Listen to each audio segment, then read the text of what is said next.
Walang imposible sa taong masipag, may pangarap at may determinasyon.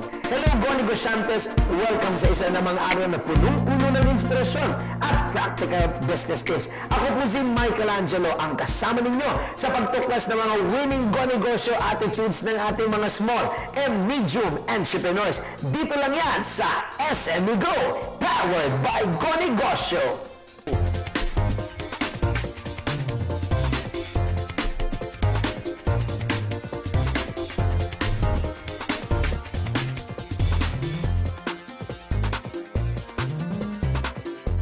Let's go! Today we bring you no fairy tales but a true story of how dreams, hard work, and determination defeated poverty. Nagsimula bilang isang tindera, kasambahay, at domestic helper. Ngayon ay isa na siyang CEO at bossing ng sarili niyang kumpanya. Kilalanin natin si Ms. Rebecca Bustamante Mills, ang Filipina entrepreneur sa likod ng multinational company Shalray Associates at ang Wonder Woman na talaga namang nakakabilib at nakaka-inspire ang kanyang buhay. Dito lang yan sa SME Go, powered by Go Negosyo. Elementary pa lang ako noon talaga nagtatrabaho na ako. If I notice, below grade 4 pa nga noon kasi nakita ko talaga ang paghihirap ng aking magulang, tapos yung mga kapatid ko malilit. So talagang nagbebenta na ako ng either pandesal, ice candy, ice coco at the young age.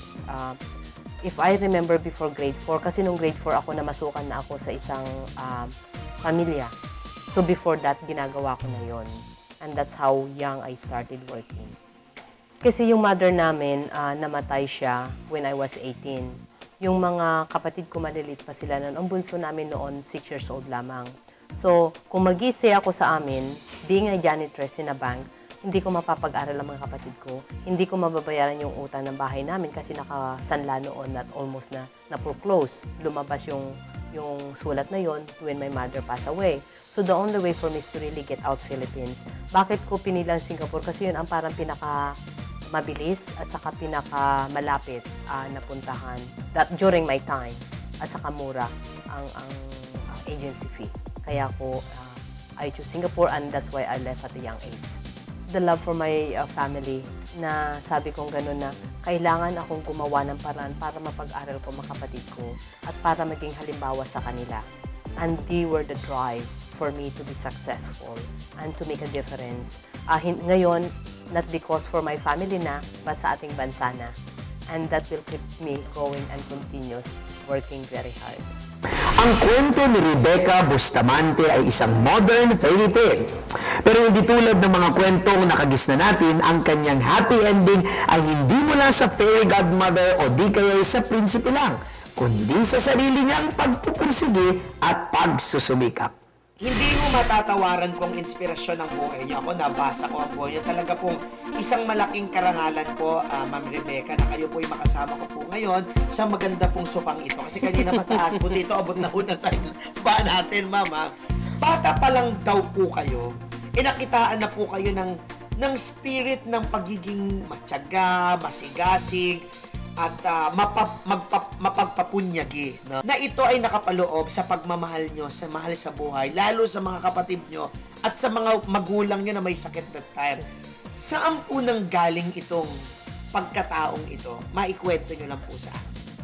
Alam mo, that's a good question. Kasi ako din, lagi kong tinatanong yun sa sarili ko. At tinatanong ko din sa asawa ko. Sabi ko, saan ba talaga nanggalang yung pagkatao ko? Is it genes ba talaga? Or difficulty of life? Or dahil yung talagang nag-aral ako?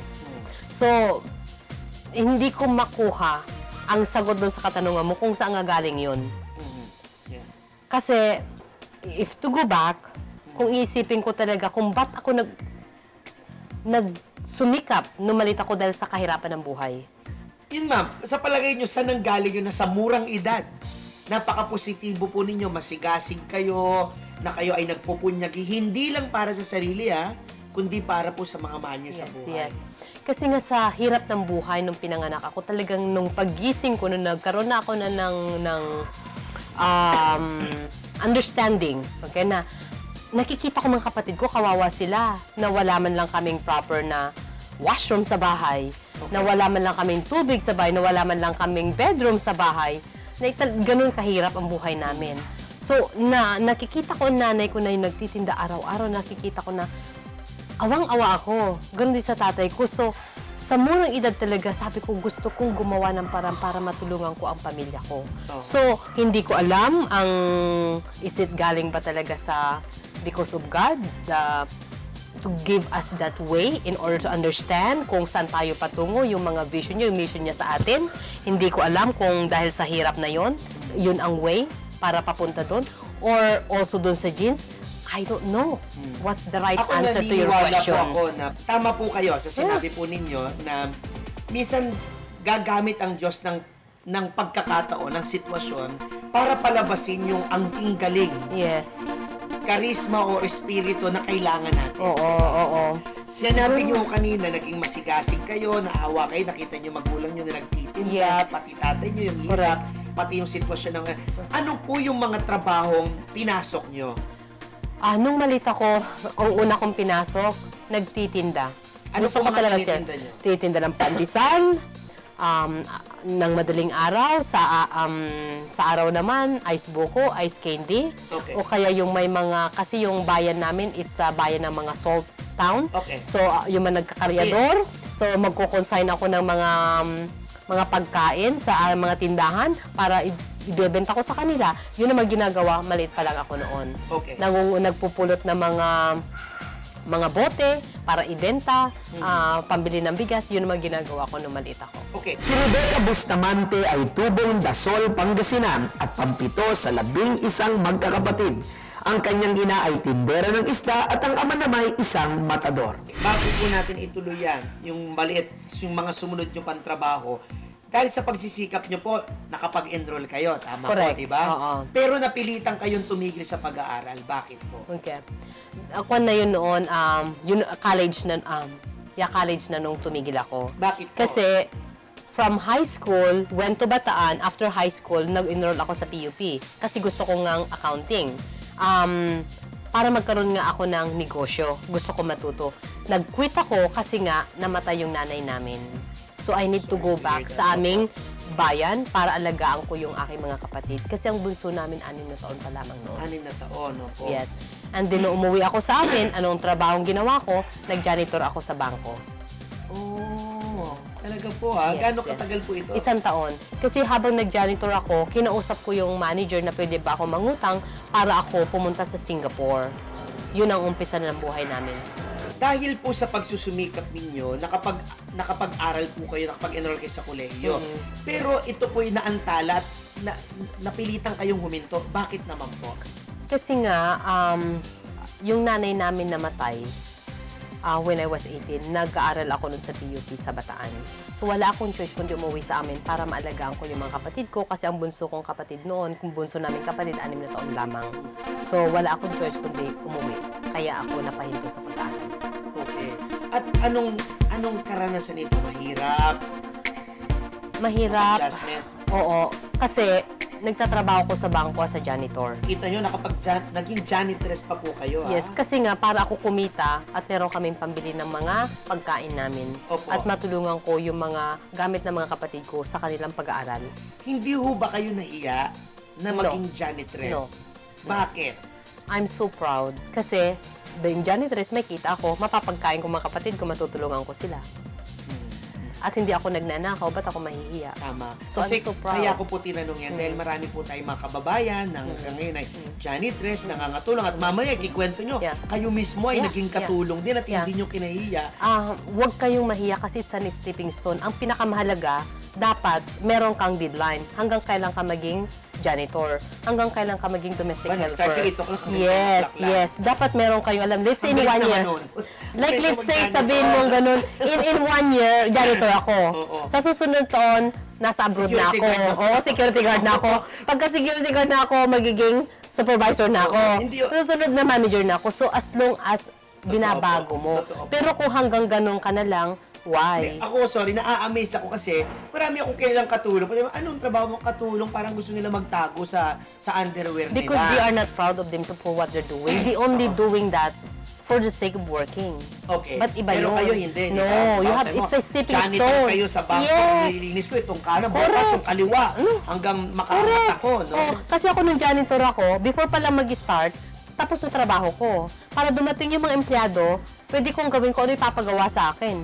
So, ano rin kayo, messenger? Yes, all around. Messenger, Ba't cook, hindi kayo everything. nasusuka sa hilo? Ikot kayo na ikot all around po. No. Kaya nyo po. Kaya ko yun. So lahat, kahit anong trabaho, kaya natin yun. So, ito po, nangatulong kayo. Kwentuhan nyo po kami doon Okay. sa karanasan na yun. Like, way back nung maliit pa ako, yung Opo. pagkatulong ko, okay. Nagpakatulong ako doon kasi maganda. Natuto ako kung paano magtrabaho. Natuto ako kung paano makatulong sa iba. Natuto ako magluto. At saka syempre natuto ako sa pagbibenta kasi noong nagtumira ako doon sa ex-mayor namin sa Pangasinan, sa Dasol, sa bayan namin, ang responsibilidad ko noon is to really manage yung grocery nila. Okay. At grade 5 pa lang ako noon. So, imagine... Sari-sari store. Yes. Ayun. So ngayon pati mamili ng mga benta namin, ako ang nakikipag-negotiate. Pagbabayaran ko sila, ako ang nagbabayad. That time I was grade 5, humahawak na ako ng mga 6,000 peso a day. So Talaga? ibig sabihin napakalaking Ang laki pera nun. noon. At ako nagtiwala sila sa akin. 1920 ba yan? Hindi naman. That Pinatatapo ko lang. must be early 80s. 8, nako. No, or 79 ako nag-graduate, so must be 78, 77, mga ganun. So hindi pa kayo, hindi pa kayo pinanganak. Oo. Padulas-dulas pa. Yes, yes. Yan, ah. But you see, at that young age, grade 5, grade 5, I'm holding that money. They trust me. That's Alam something. mo kaya ako natutuwa na tinatanong ko kayo ngayon at sumasagot kayo. Tama lang, ako naman po ang host talaga. Dapat ako po ang magtanong. At kayo ang guest, kayo dapat ang sumagot. No? Natutuwa kasi ako na ngayon, pinatunayan niyo po sa akin na ang dignidad ng trabaho ay wala sa trabaho, nasa tao. Correct. Tama ka doon. Thank you, Joey, for trusting me. Ha? Tama ka Diba? doon. Kasi Yes. yung iba kasi akala nila, pag ako ay naka-Amerikana, magaling ako talagang host. Wala sa script to eh, pero naiisip ko bigla. Thank you sa Choco Brown Pulburo. Kasi kumain tayo sa kayo. Masarap. Masarap, di ba? O yan, commercial. Gusto ko yun. Gusto mo. Ikaw Mag-order pa ako. Mag-order ka doon. Hindi kaya ako natutuwa, ma'am, kasi may mga tao kasi akala nila, pag ako'y nagtatrabaho sa air-conditioned na opisina at naka-Amerikana ako, yun ang dignidad. Kahit anong trabaho, Kahit ano. basta't malinis, hindi nagnanakaw, hindi nagsisinungaling, be proud. Tama. Now, kailan po kayo unang nag-abroad? Di ba? Kasi nag-abroad do kayo. At bakit nyo po naisipang mag-ibang bansa? Hindi naman nun sa nangingilam kami. Kasi nga, wala akong choice noon kundi mag-abroad para mapag-aral ko mga kapatid ko. Dahil ang nasa isip nyo, mas malaki ang opportunity. Correct. Kasi siyempre sa bayan namin, kung magkano yung, kung janitor ka, magkano lang kikitain mo. Kulang pa yun sa pagkain namin. So, paano ko mapag-aaral ng mga kapatid ko? Paano ko mapag-aaral sa Kung sarili matanong ko, ko? magkano ang kinikita ng janitress kayo? If I'm not mistaken, must be 800 peso A month? a month. A month? Oh, naku. That time. Naku, So, that was 84. So, napakaliit noon. Or 85. 85 pala yun. Oo, 85. Kamusta So, naman po yung buhay nyo nung nasa ibang bansa kayo? mahirap. To start with, mahirap nung nandun ako sa Singapore kasi iniwan mo ang iyong mahal sa buhay, mga kapatid, ang mga malilit pa sila. Tapos wala akong experience dealing with other nationalities. Kayo po ay nagpunta doon as a Domestic helper. Oo. Siyempre, yun ang way. Sino po ang unang naging... Yung amo ko, Oo. isa lang naging amo ko doon. Hindi ako nag-quit. So, I treated them as my family. Ang challenges noon, siyempre, ang turing nila sa'yo talagang katulong, slave ka.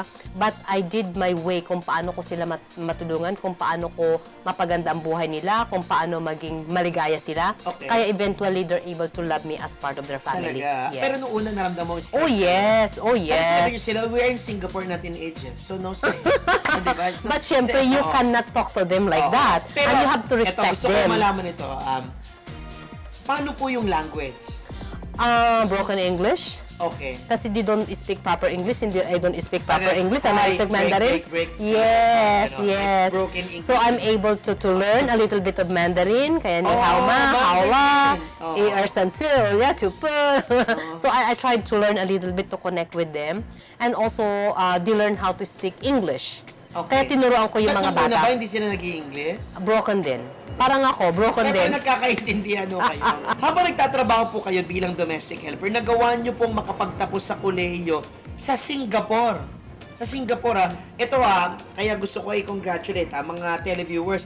Alam nyo ho bang mahirap makapasok sa mga paaralan sa Singapore? Pag nagpupunta ako doon, ha, talagang mahirap. Mahirap talaga, di ba? At ang accounting pa ang kurso nyo. Math. Di ba? Nako, yan ang iniiwasan ko talaga di ba? Kasi gaya nga ng tanong ko, paano ba gagamitin ang matututong buhay pag kayo ba na malengke, sabihin nyo, pagbilan nga po na isda to the second power, hindi naman po, di ba? So, paano nyo po nagawa yun, ma'am? Time management. Okay. Really understanding what you want and doing your job, and then from the pag alam mo na yon, nagawa mo na, you have extra time, use that time to pursue your education. Okay. And that's what I did in Singapore. In Singapore. It's very remarkable and I think naging successful kayo. From Singapore to Canada. Correct. Kwento Continue nyo. ko. From Singapore, going there, okay, pinurso ko yung education ko na naman doon sa Canada.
From Singapore to Canada. Correct. Kwento Continue nyo. ko.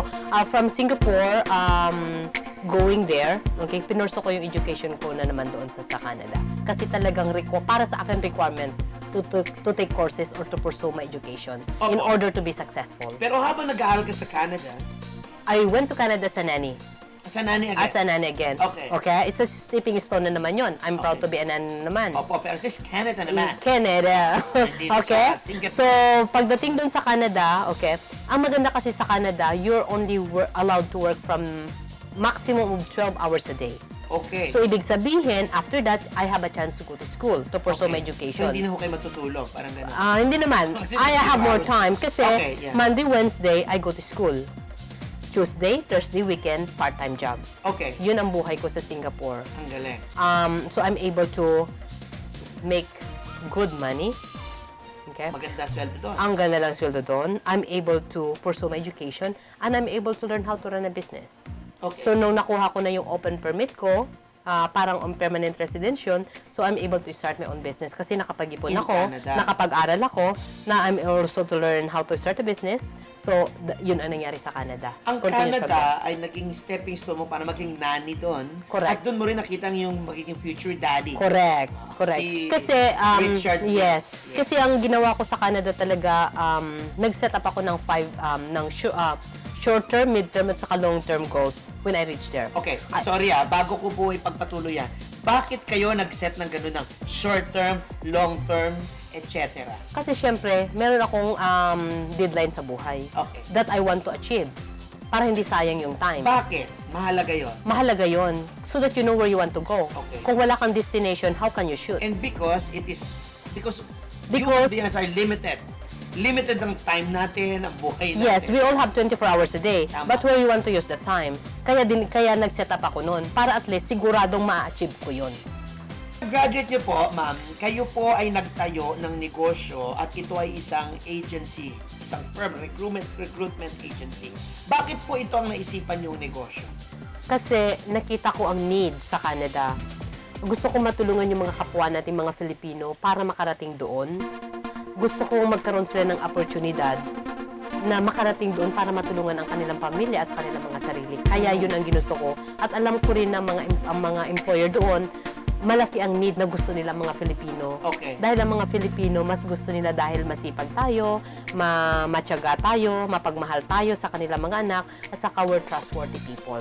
Kaya nandun yung need, kaya yun ang in-start ko. Okay. Meron daw kayo laging sinishare, lalo sa mga kababayan natin OFW, yung 20% rule. Correct. Ano po ba yon?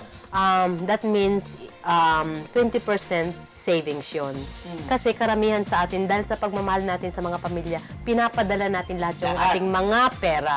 Hindi natin inaalala yung future natin, yung retirement natin, or kung may nagkasakit. So, it's a requirement na 20% of your salary or kita na kailangan itago no matter what. That's necessity yun. Ang galing. Beautiful. Kwento niyo po kami, konting kilig. Total February pa naman. Diba? Okay. Paano niyo nakilala si Daddy Richard Mills?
Ang fairy tale ni Rebecca ay mas lalong naging makulay sa pagdating ng kanyang Prince Charming na si Richard Mills, isang Canadian businessman na nakilala niya sa pamamagitan ng isang kaibigan. Kwento niyo po kami, konting kilig. Total February pa naman. Diba? Okay. Paano niyo nakilala si Daddy Richard Mills? When I'm already settled, may business na ako, natulungan ko ng mga kapatid ko, doon ko na sabi ko, it's time for me to look after myself. Gusto ko na rin Ilang taon na ho mag-asawa. kayo niyan? I was 27. Oh, okay. Very I was fresh. But I was ready. I was ready. Okay. Kaya sabi kong ganun, pero ayaw ko makipag-date kung kani-kanino lang. So kita nyo, before you wanted to be settled as an individual, as a family woman, tinulungan mo muna mga kapatid Yes. mo. That's my Sinigurado priority. mo, totoo yun. They are my priority. Kaya magandang ano yan, Yeah. kasi mga nanonood sa ating Yeah. mga kabataan. Oh. Minsan, inuuna yung love life bago yung kain. no. Hindi. Hindi. Dapat. Family ko, priority. But ang pinakamaganda doon kasi, yung mga kapatid ko, they really listen to me. Nakinig. Nakinig talaga at saka talagang they studied. They did everything in order to achieve what they want at what I want. At ako rin, ginawa ko rin na naging halimbawa sa kanila na kung nakayanan ko, makakayanan nyo. Tama. Kaya talagang pinagsumikap nila. Hindi ako yung katulad ng karamihan ng padala ng pera. Oo, tapos Pag wala pinadala na. ko sila ng pera, may budget yon. Saan nyo in-spend yun? Okay. So, they know how to budget money at the young age. So, yun ang kagandahan no, na naibigay ko sa mga Kamusta kapatid sila ko. ngayon? Oh, I'm so thankful and I'm so blessed and I'm so happy. I cannot ask for more. Yung sumunod sa akin, nandito ngayon from Canada, may business siya sa Canada as a Wow. driving school. Galing. Yung sumunod sa kanya, pare, Oh, okay. Father William, Oo. nandito siya sa Lourdes Church. So, Okay. pag pumunta siya sa Canada, pabaka-bakasyon na lang. Yung sumunod sa kanya, may nasa Canada na rin, may family na rin siya. So, I'm very happy. She's content, siya sa house, good husband. Tapos yung bunso namin, siya nakatira na rin sa Canada, may family na rin siya. Ang galing. Ang galing. So, Ang galing. I cannot, God's so great. At naniniwala ako na ginamit ka ng Diyos para... I think so too. Yes, yes. Kaya siguro din kinuhang maaga yung magulang namin kasi nga yung nanay namin noon ayaw niya ako mag-abroad. Ay sabi ko, maybe Lord, no, totoo. No, really true. Ayaw mo siyang pag-abroad kukunin kita. Ang mother ko Ako, ayaw gusto ko niya. kayo mag-abroad. Yeah. Ang mother ko noon ayaw niya talagang mag-abroad ako. Ayaw niya. Nakakatakot po pala kayong mag-abroad, kinukuha yung mga... No, kasi sinabi ko na after high school, Ngayon gusto ko mag-abroad. No, kahit Nay, sabi yun. mo sa puntod na, Sabi kong ganun. Nandito ka pa. But you know what? Maybe there's a way God has planned. I don't know. Tama. Kasi I always talk to my mother, kahit alam mo na Sabi nasa abroad na ako. sa langit, gusto rin naman kita mag-abroad. Okay. But maybe she give up her life Yeah. for her children. Okay, You never tama. know. Tama, hindi, Gina. Tama yun. Nakapagtapos din po kayo ng graduate studies, ha? Yung iba ko, okay na sa kanila yung nakapag-aral sila na nakakapagsulat sila sa Manila Paper. Pero kayo, talaga nagpursige pa po kayo mag-aral na kahit malaki na po ang sinisweldo ninyo, bakit po? Kasi nagpurso talaga ako ng education ko. Kasi, para sa akin, mahalagang mag-aral. Mahalagang matuto. Mahalagang kailangan nating everyday na din-develop natin ang ating utak para at least mas maganda magiging result natin. Yeah. It's not about the diploma. Hindi dahil sa certificate. Okay. Hindi about sa degree, but more on ano ang maitutulong sa ating sarili para lalong gaganda ang ating to increase the talent siguro ang Okay, beautiful. writer. Kaya kayo Yes. Okay. Oo. Na hindi ako magtataka na talagang ang Canada po ay malapit sa puso ninyo dahil hindi lang ito nagbigay sa inyo ng mas magandang oportunidad, hindi lang mas pinalawig pa ang inyong edukasyon, hindi lang pinalawig ang inyong kabuhayan, pinalawig pa ang love life. Pagmamahal, correct. Kwentuhan nyo naman kami tungkol sa love life Okay. nyo. Kasi nung tapos na yung settled na ako, mga kapatid ko, nung ready na ako mag-asawa, talagang sabi ko, ako ang magkahanap ng gusto kong mapangasawa. Bakit? Siyempre po, ang pangit mo kung ako maghahanap para sa inyo. Hindi pa ako tayo magkakilala that time. Kasi, dun sa Canada, alam mo mga lalaki, gustong-gusto nila mga Pilipina. So, marami talaga, pero ayaw ko. Mas gusto ko yung ako ang mamimili kung sino ang gusto ko. Choosy po kayo, ha? Kasi, sa hirap ng buhay, bakit kung sino-sino? Imagine kung lalaking sabing gusto ka tapos lulukuhin ka lang pala. So, mas mabuti na yung ako ang maghanap na talagang yung taong yun qualified sa hinahanap ko. So, I read 2 books. For me to be able to learn kung paano maghanap. Talaga? Okay. Yes. Nagbasa Yung, ka ng libro para- yung unang libro, 101 Ways Women Should Know About Men. Para maintindihan ko how you connect or how to understand Grabe, ang opposite sex. Also, yung pangalawang libro, How to Marry the Man of Your Choice. So, nung nabasa ko yung librong na yun, so nag-create na talaga ako ng criteria kung sino yung lalaking gusto kong mapangasawa. Contest po kayo sa Canada. Hindi naman. Kundi through my friend, sabi niya sa akin, meron akong kakilala na qualified sa hinahanap mo. So, yung kaibigan yung negosyo ng mga Yes. recruitment. Hindi naman, hindi. Kaibigan lang yun, nagkakilala lang sila. Hindi naman. Actually, marami nagsasabi sa akin, I should. Oo, pwede. Okay, I'm sige. thinking about it. But anyway, I through would like her, to be a business partner. Marami akong i-recruit na ganyan. Oh, sige, okay. okay. Through her, tapos nung binigay niya ang qualification ni Richard, chinyek ko ang background. Nakapasa nga siya. Okay ba? So, nung Hindi, ay, nakapasa pahupa siya, lang kayo, ah. yes, nung nakapasa siya, ako tinawagan ko siya. So, I called him. Hello, lover boy. Hindi naman. And then after that, I did not choose my real name. Ba? Kasi, yun nga yung, di ba, yung one, yes. Kasi Para nga, kayo scammer, ha? kasi number one, ayaw kong ibigay yung, Of course, oo. kasi I don't know this person kung seryoso sa o hindi. So, anong ginamit yung pangalan? Pussycat? Nancy. Nancy. Oo. So through that, yun na, and then after 3 months, nag-meet kami, and then yun, dire-diretso na. And now we're married with 2 beautiful boys. Pwede ko ba malaman na ba yung mga criteria ito? Criteria number 1, good family background. Okay. Mahalaga yun sa akin. Number 2, good education. Okay? At saka syempre, ang isang kinukuha ko rin noon talagang single. Single, mahirap naman kasi. Family background very important for me kasi yung kanyang, syempre yung kanyang upbringing. Yes. Yeah.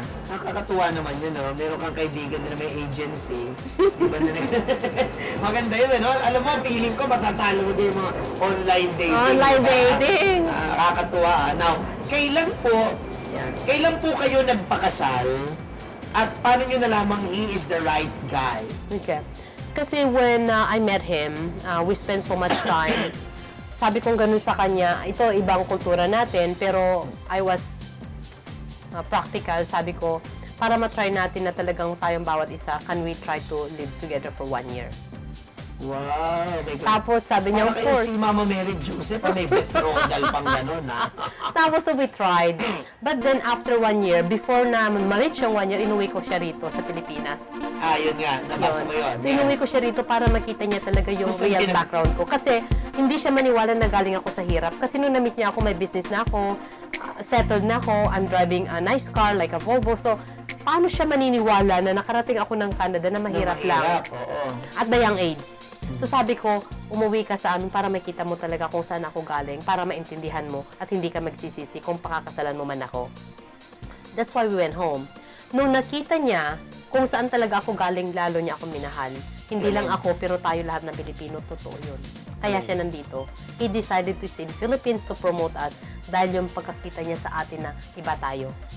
Yeah. Beautiful. Nang lumalim ang kanilang pagtitinginan, nagdesisyon si Rebecca na ipakilala si Richard sa kanyang pamilya at ipakita ang kanyang pinanggalingan, kaya naman taong 1995, sila ay umuwi ng Pilipinas.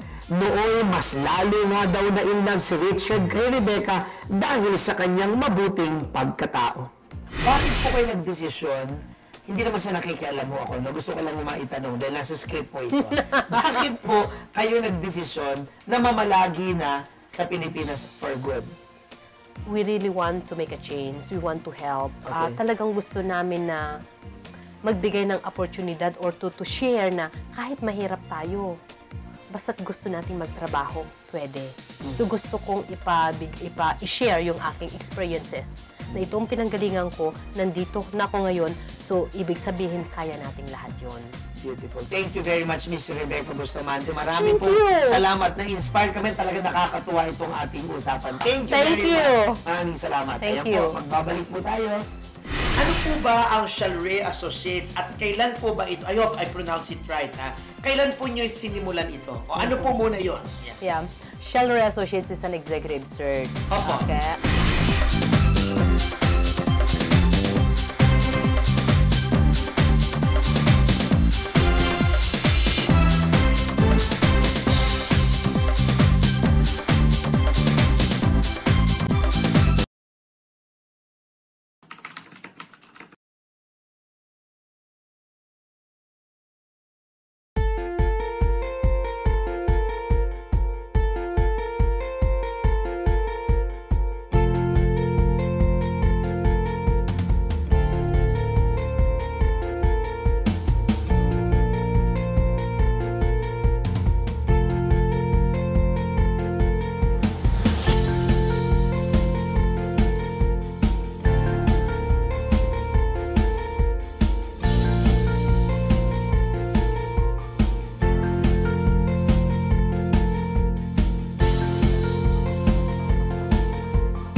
Sa pagbisita sa Pilipinas, minahal ni Richard hindi lamang si Rebecca, kundi pati na din ang bansa.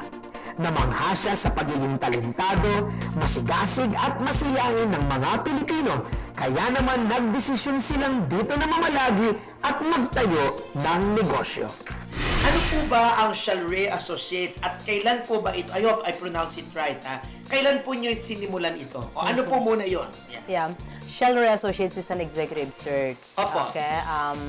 We are the company who help multinational companies para kami nag-fulfill ng mga need nila Okay. in terms of hiring ng kanilang mga CEO, Vice President, Directors positions, mga ganon.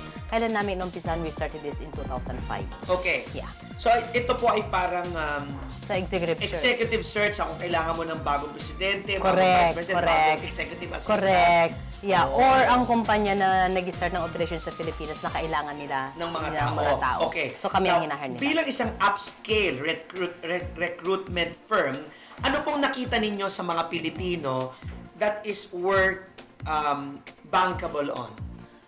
Tayo mga Pilipino, okay, ang mindset natin iba na ngayon. So we think global, we think big, we're nice, we're friendly, we're achievers. So yung mga multinational company ngayon, kaya sila pumupunta rito because iba na yung ating performance or mindset. Kung makikita mo ngayon, marami ng mga foreigner na nag-report sa mga Pilipino. Tama. So, yun ang maibibigay natin na tayo mga Pilipino ay talagang iba, i-compare mo anywhere in Asia. Okay. Ang pagkaintindi ko po sa negosyo niya, I hope, correct me if I'm right. Yep. Correct me if I'm wrong. Tinatapat niyo po yung tamang tao sa isang negosyo. Halimbawa, di ba po, ako po si Mr. Multinational. Di ba? Kailangan ko ng mga tao. Papatulong ako, Rebecca, Correct. hanapan mo ako ng mga Yes, tao. yes. Ngayon, itong tanong ko, bakit kailangan na tama yung taong ilalagay mo sa isang posisyon? Siyempre kasi yun ang need ng kumpanya. Okay? Yun ang hinahanap nila. Tapos yung candidate din, dapat mag-fit din siya doon para nandun yung win-win na relationship. Okay. Na hindi lang kung sino-sino. Alright. Now, bilang isang negosyante, dahil ito, negosyo ko itong firm na ito, bakit sa palagay nyo mahalaga po mag-promote ng kultura ng pagnenegosyo sa Pilipinas maliban sa pagiging isang regular na empleyado? There's nothing wrong with that. Pero bakit kailangan natin isulong naman din yung pagnenegosyo? Kasi kahit anong posisyon natin sa buhay, we are CEO. Either sekretarya ka, you're a CEO. Para sa akin yun yung mindset ko. Kailangan natin ipakita sa kanila na kahit ano ang trabaho natin, sa buhay natin, we have to be proud. We have to do our best in order for us to contribute something to an organization. Kaya napakahalagang ipakita sa ating kababayan na kahit anong trabaho natin, negosyo natin yun. Okay. Ang Shalray Associates ay isang management recruitment partner sa mga kumpanyang multinational.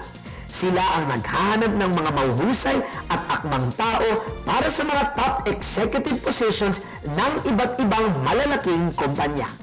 Lahat po ng simula, negosyo mo niyan, pag-aaral o anumang adhikain, lahat po yan ay may initial na challenges. Correct. Ano po yung mga initial challenges na hinarap ng Shalray Associates at paano nyo po ito hinarap? Okay. We are thankful kasi nung ini-start namin itong business na ito, yung husband ko kasi used to be the president of Canadian Chamber. So meron na siyang relasyon sa industry. Ako naman, may relasyon na rin ako sa ating mga community. That's why hindi kami nagkaroon ng big challenges Okay. kung sabihin kong ganun sa'yo. So we are fine when we start the business. Okay. Ginamit nyo po yung connection ninyo at ito na po yung pagkakataon na kung saan na nagkaroon ng materialize po yung inyong At saka, syempre, also kasi sa back in Canada, yun na kasi ang experience ng aking husband. Yun na rin ang experience ko. So, nung nandito kami, finil na lang namin yung need ng ating bansa. Okay. Kasi maraming mga multinational company na nangangailangan ng mga high positions. But yet, tayo, hindi naiintindihan naman kung anid ng isang multinational company. Being me, Filipina with international experience, North American, so naiintindihan ko, so nandun yung need and it fit. Yung kailangan ng company at kailangan ng mga candidates. Kamusta naman po ang response ng market? When we start, very positive. Okay? Maraming mga company na nag-o-open. So it was good, and if you can see right now, especially yung BPO, we are the #1 in the world. Kung tignan natin ngayon kung saan ang Pilipinas, back into 5 years ago, 6 years ago, napakalaki. Kasi if you can see, ang dami na natin BPO. Kaya tayo tinatawag nilang we are the #1 BPO company in the world, BPO destination in the world, in Philippines. So, if you can see, we are going to the right direction. Na ang Pilipinas talaga papunta as a business hub in Asia. Yeah. I think we're trying to work it out on or before 2015. Oh, no, 2050. Oh. Not only that, but my first world in 2050. And I think kaya natin yun. So, siyang naatawa ako nun. Wala na ako noon, but Yeah. that's the beauty of the Philippines right now. Yeah. Kasi kung saan na tayo papunta, maraming man nangyayari na mga negative about the other part, but in the business part, maganda. Yeah. As an established business, an established firm, meron ka bang napuforesee na pwede pa maging challenges na harapin ng industriyang pinasok? Marami. Okay. Can you say? Number one ngayon, okay.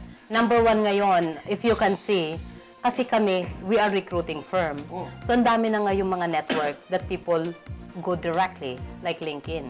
Okay. Okay? Ang dami natin mga social media ngayon that nandun ang mga relationship. So, those are the challenges na napupursee sa business namin. So, paano nyo po yung sinasagot?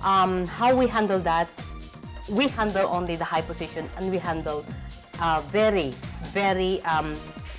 we can say, parang very confidential in candidates. Okay. That So, nakafocus company, lang kayo. nakafocus na kami doon. So, company cannot go direct searching someone direct into the company. Kundi they have to use the third party lagi. So, yun ang pagkakaiba namin. Especially, we have a good relationship in the community, not only in the BPO, but across industry in the Philippines. Okay. Paano nyo masasabi o naramdaman na nung ginawa nyo itong negosyo to na this is it, ito na yung turning point na palaki itong negosyo ito? Because we know the need, we know kung anong need natin, at the same time we enjoy the job or the business. What are the future plans of Shalray Associates? To continue grow international. Okay. Sa ngayon, meron na kayong... Meron na kaming partners sa Singapore, Indonesia, Malaysia, Vietnam. What do you mean partner? Partner means franchise? No, they are not franchise, they're partner. They are partner, someone who handle the company in those countries. Okay. That's what we do. Ano po ang advice nyo sa mga televiewers po natin na nangangarap magkanegosyo gaya nyo? Tignan nyo kung anong need ng inyong, kung nasaan kayo. Okay? Find out kung anong kailangan dyan. Kasi kung alam nyo na, then start that. Also understand, ano ba talaga ang kagustuhan mo? What do you enjoy doing?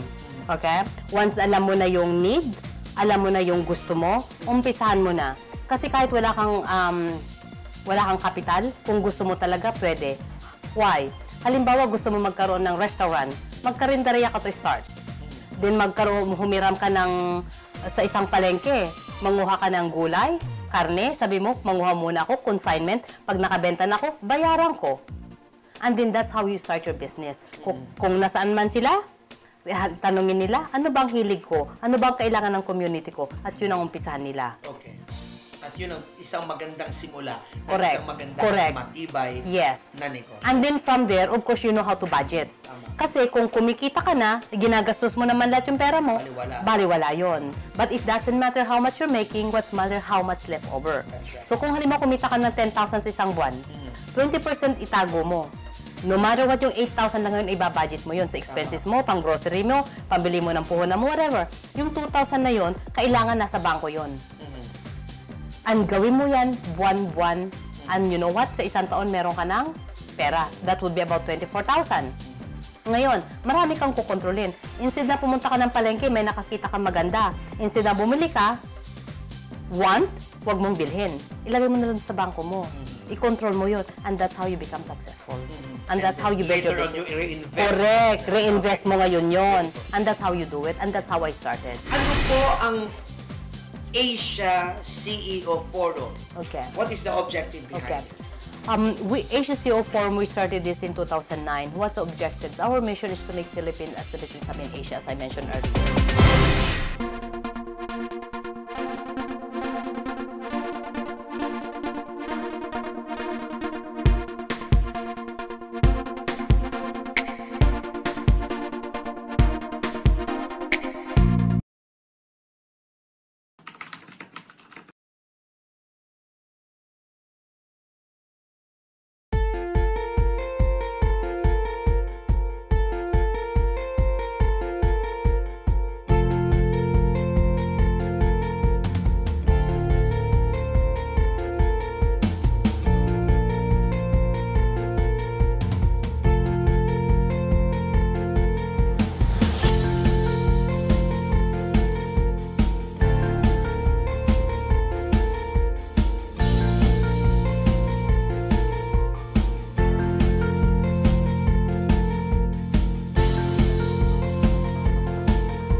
Noong 2009, itinayo ng mag-asawa ang Asia CEO Forum, ang pinakamalaking business event sa bansa at kinikilala din sa buong rehiyon ng Asia Pacific.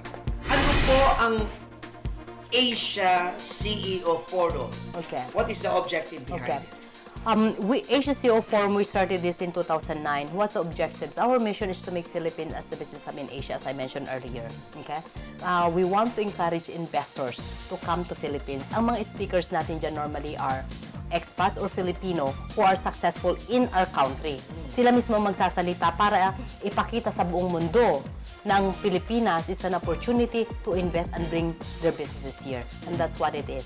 Para at least pag nandito ng mga investors, nag-start sila ng mga business, then marami ngayong mga bata or karamihan ng mga bata na magkaroon ng mga trabaho. Okay. What are the other advocacies that's so close to your heart? Things that we're doing right now na we don't even want to talk about it. We buy computers sa mga public schools, sa mga barangays in Okay. provinces. And then you donate. Why? We donate. Why? Kasi nandun talaga yung oportunidad na turuan ng mga bata to change their mindset, to make the children think global. Yes. Kasi we need to do something. Yeah. Kung hindi natin gagawa, sino? You know, and those are the things that we're doing right now. And that we don't even want to talk. Yeah.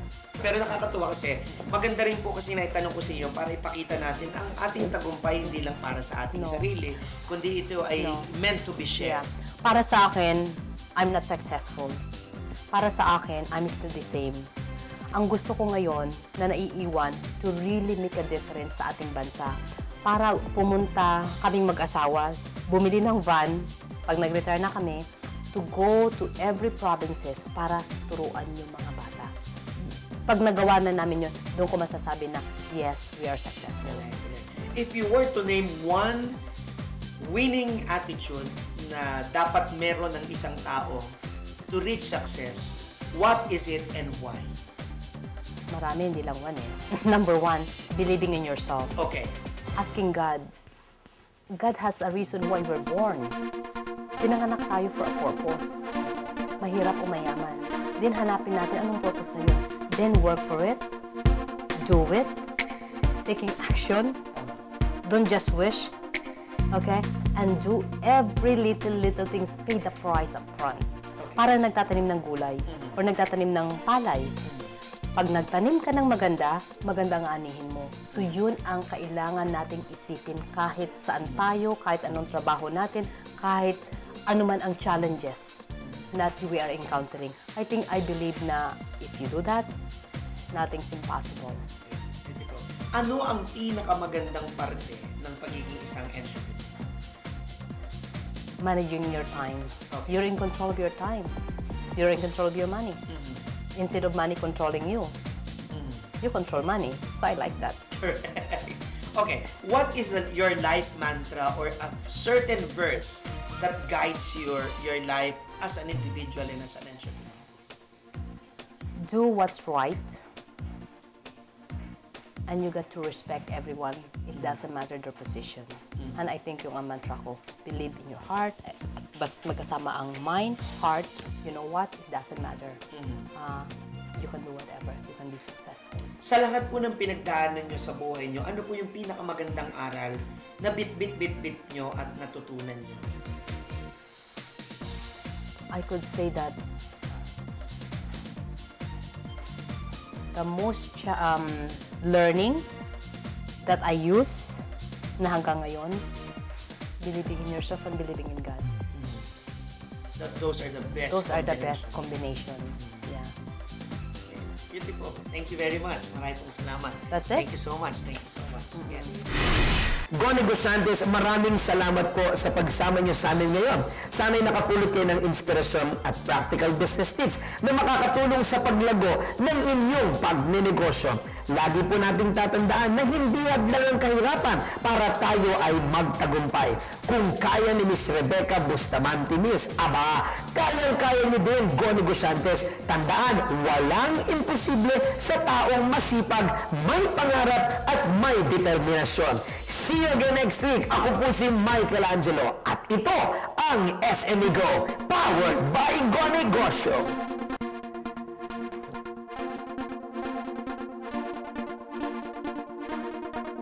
Let's go! Kinabukasan ay gawin nating makulay.